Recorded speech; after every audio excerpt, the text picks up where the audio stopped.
What is up, everyone? It's David. Welcome back to Gem Mint MTG. So today is going to be another mail day where I go through all kinds of stuff that I've been purchasing lately, raw cards, graded cards, stuff for decks, all kinds of stuff.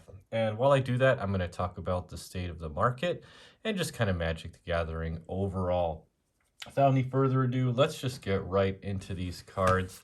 I'm going to get started off with this one here. This is a really neat one that I kind of had my eye on this card for a while. It's a card that I always wanted. This is a raw card, but never saw it for a good price. And I wanted to get one that I felt like was grade worthy. So this popped up and I had to have it. This is the promo foil Sarah Angel in mint condition. Absolutely beautiful, really nicely centered, stunning card. Sarah Angel is just such an iconic card, and I always felt like this card in a good grade would just be really nice part of the collection. So I saw that come up for auction and got it for, I think it was about 80 bucks. I felt like it was a pretty good deal. Normally they go for like 100 plus, and that's for played copies. This one really does look really nice. If you take a look at it, it's nicely centered. I don't see any damage, major damage at least. We'll take a closer look at it another day, see if it truly is grade worthy. But either way, absolutely stunning card. Let's take a look. What do you got next? Oh yeah, so this, I purchased this near mint beta land, and it looks pretty good from the front, but the card is actually warped pretty badly. From here, when you hold it in your hand there, you can kind of see it there. It doesn't lay flat. It's definitely got some kind of water damage. That to me is unacceptable, especially when it's sold in near mint condition. I'm really not one to send cards back unless it's like really egregious, but this to me was like, you know, kind of what the heck. You know, don't sell it as a near mint card. Anybody who picks that card up could tell that that was not a near mint card. Okay, let's move on. Oh, here's a neat one. So this is a newer card, PSA graded. Aether Vial, Gem Mint PSA 10. Really nice. I think I paid about 50 bucks for this, $50, $60. Really good for a PSA 10 when you think about it. And I know it's a newer card. I know cards like this, it's kind of a controversial thing. A lot of people don't like, purchasing or grading cards like this, but I don't know. I really like the Aether Vial. I have the Kaladesh Masterpiece in a high grade, and I thought that this would be kind of a cool addition to my collection for that reason, like, you know, to be able to look at them side by side and kind of see the evolution of the Aether Vial. I thought it was a neat card in a nice high grade. Really cool pickup. And stuff like this, you know, it's a good way to get into graded collecting. Whether you want to grade your own cards and you're cracking packs of double masters, or, you know, you want to purchase an already graded card but you don't want to spend an arm and a leg, you know, you can get a PSA 10 of that for, you know, under 100 bucks. Pretty cool, pretty cool. And as I go through these, you know, it just got me thinking, with all the stuff going on in Magic right now, with the sentiment, the market sentiment just completely in the gutter, you know, it makes you wonder, do you believe in Magic?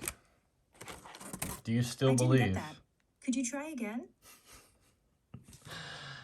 Siri's listening. Okay. Do you believe in Magic? Do you still believe in Magic? I do. And that's why I'm still buying cards like this beautiful revised copy artifact in PSA 9 condition.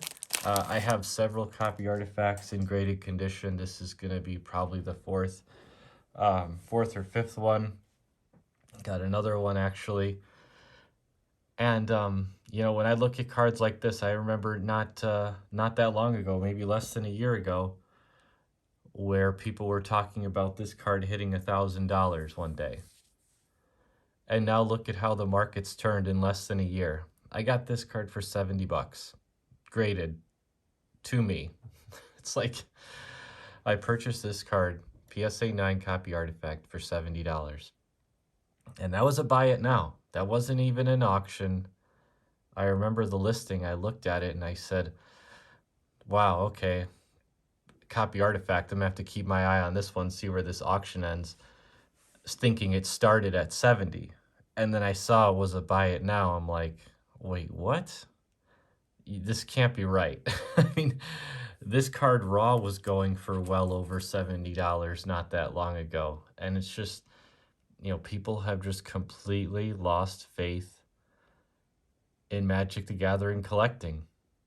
But you know what? I haven't. I still believe in cards like this. I know the reserve list is kind of a taboo subject in vintage Magic, is fallen by the wayside and people are throwing in the towel. But you know what? I still believe, and I'm still buying cards like this. I believe in the future of cards like this. I still believe that Revised is an underpriced set. I still believe that the reserve list matters. And I still believe that iconic cards like Sarah Angel and Copy Artifact are going to have a good future for years and years to come. So ask yourself the same question. Do you still believe in Magic? And if you do, are you buying? Because now's the time to be buying. This is okay, so let me talk about this card for a second. This is the Time Warp Mystical Archive alternate art. I don't remember exactly what the terminology is for this one, but I always thought that this artwork that they did for Time Warp was just really cool. I'm normally not like a big fan of anime type stuff. I just felt like the artwork really worked for this card. And I'm also not normally a fan of foreign cards. I don't really have any foreign cards. I normally don't like them. But the aesthetic of this card, with the Japanese artwork and the Japanese text and the alternate frame and everything, this is a foil etched Time Warp in PSA 9 condition. Purchased this for about 40 bucks. Which is basically the cost of the card plus grading, which to me is a fantastic deal. And it just goes to show that there's a lot of different opinions on whether or not it's worth it to grade newer cards. But like I've said before, at some point every card was a new card, and eventually new cards become old cards. And I do believe, I still believe that even cards released today at some point in 5, 10, 15, 20 years are going to be considered vintage cards. I know it's hard to think about that now, and you might disagree, but you could have said the same thing about Revised. Revised was not a collectible set, and then the Silver Age cards from Visions and Weatherlight and Tempest, those were not considered vintage Magic cards for the longest time, and now they're up there. And it's just, Dissension and Lorwyn and stuff. It's just, the cycle always goes on. And I just believe that really iconic, unique cards with awesome artwork, provided they don't get printed into oblivion and they actually respect the fact that they did this alternate artwork and don't reprint it a million times. I could see a card like this becoming a little more collectible as the years go on. And I like having it in a high grade because I love the artwork and I think it's a cool card. So there you go. A little more newer stuff to add to the pile. This is a fun one. So this definitely wins the award of the absolute worst package card I've gotten probably in a long time. So I purchased this card with the intention of grading it because I was able to see high-resolution photographs of the card, and it looked really, really nice. And then it got sent to me all the way from California, packaged like absolute crap, in a white envelope, no top loader, thrown in a plastic bag, no sleeve, no nothing, taped to a piece of cardboard in a plastic bag. I don't know what the hell people are thinking. when they send cards like this, it's just like, there's no way this card made it to Chicago from California and is still in grade-worthy condition. It's just like, what are you thinking, man? What are you thinking? Why would you do that? Why would you do that? But anyway, it's a Corpse Dance from Tempest. Really cool reserve list card. Kind of a unique, powerful spell being instant speed reanimation. That's kind of a unique thing. Most reanimation is at sorcery speed or tacked on to something like an enchantment.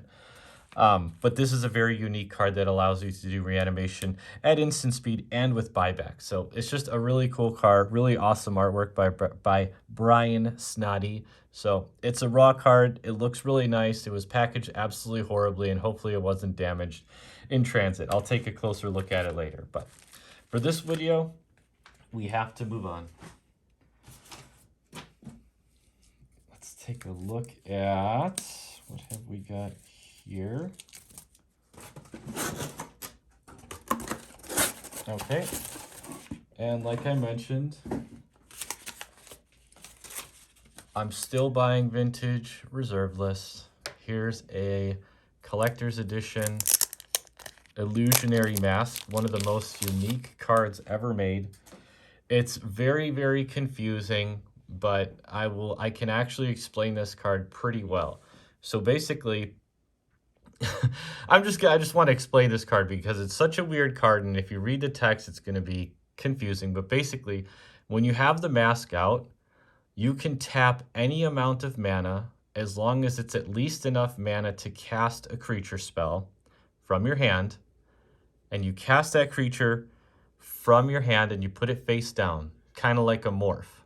So if it's a 2-drop, you can pay 2, or you can pay 3, you can pay 4. And the idea is you can kind of trick your opponent into wondering, what it is you cast. And then that creature, once it attacks or blocks or would become tapped, it gets flipped up. It gets flipped face up, and then you reveal the identity of the creature. That's this card in a nutshell. But it's just a cool, unique card. I don't know. This has just been one of those cards that I always liked from way long ago, just because the artwork is from Amy Weber there is so kooky. And I mean, collector's edition, PSA 9, I think I picked this up for about $40, which is like crazy. The prices are so good right now that I have faith. I can't help myself. I'm still a Timmy. I'm still buying this stuff. And, maybe I'm crazy, but I don't think I'm the only one. And I hope I'm not the only one. I hope that if you're watching this video, you've been doing some shopping too, and you've still got faith in the hobby and faith in the game, and you're taking advantage of the deals that are to be had right now, because my friends, there are some deals to be had.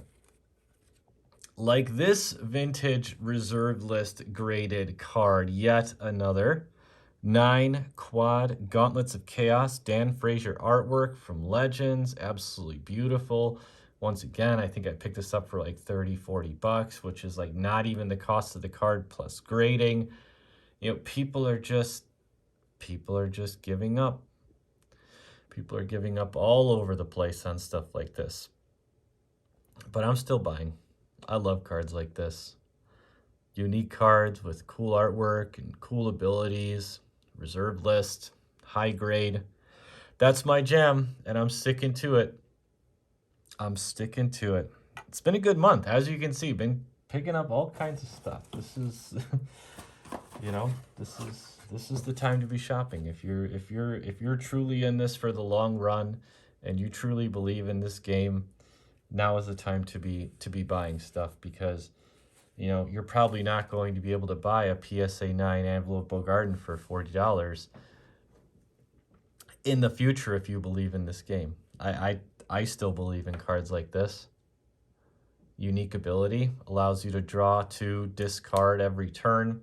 It's a universal effect. So I've talked about this card before. Envelope Bogarden. I really like it for the fact that it enables so many different strategies. Like, you can use this card if your deck is focused on extra card draw. You can use this You can use this deck in a reanimation deck if you want to be discarding cards. Each player skips their discard phase, so if you're concerned about a maximum hand size, it comes in handy for that too. It's just a really, really unique, powerful spell that only costs 2 mana to bring out. And it's reserve list. It's from one of my favorite sets, Visions. It's just, I don't want to spend too much time on this card, but cards like this have taken quite a beating ever since 30th got announced, and there's been all this stuff going on in the game and the world in general. But I'm still bullish on cards like this.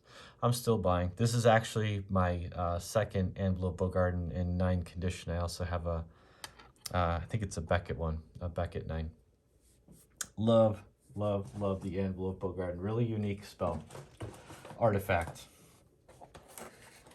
Okay, and what have we got here? Yes, the Twin. Another revised copy artifact. Apparently, everybody has totally given up on copy artifact. Nobody cares about this card anymore. People are just selling them for next to nothing, and nobody cares. Nobody's buying them except yours truly.